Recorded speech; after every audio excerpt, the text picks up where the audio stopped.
some plant life in a sense, but what you got were fish first in the evolutionary process.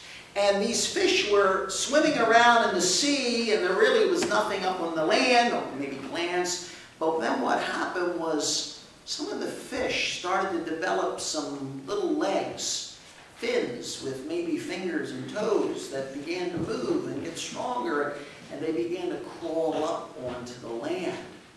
And they evolved some more, and eventually they became reptiles. And those reptiles, they evolved some more, and they became dinosaurs.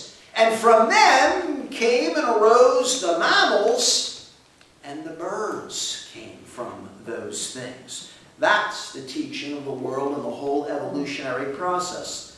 The biblical view is entirely different. There was plant life created after their kind on the third day. On the fourth day, there was the creation of the sun, the moon, and the stars. And on the fifth day, we don't see any land animals. What we see are animals of the sea and animals of the air. The relationship, the difference between the world view and the Bible view. In the world's view, man arose from the fish. The fish were our ancestors, going way, way back. You know, monkey man, and you go back further, mice, rats.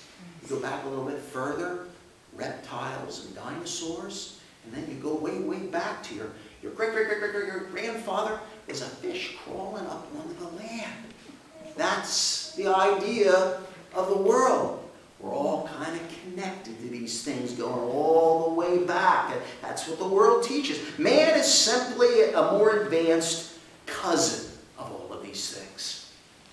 The biblical view is different. The biblical view is that God created the fish and the fowl with man in mind. And I think that's so important for us to see. God made them with us in mind.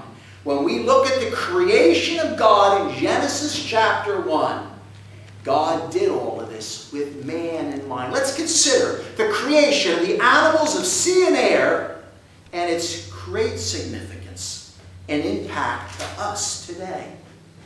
First of all, I want you to notice chapter 1 and verse 20. The divine declaration. Once again, and God said, let. Something is to happen. A command, an imperative. God speaks, and it happens. God created things by the spoken word. What does he declare? And God said, "Let waters bring forth abundantly." Something in those waters that was already in existence was to bring forth, the Bible says, in an abundant manner. Interesting to see the word in the Hebrew for bring forth.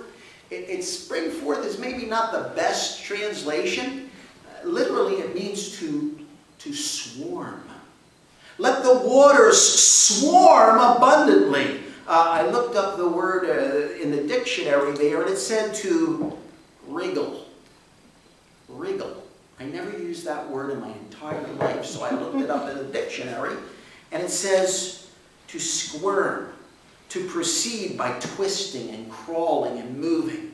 Kind of like when maybe you see the trout being stalked into a river or into a stream. And those trout are just flopping all around, going all over the place. They're swarming. God said, let the waters swarm abundantly. With what?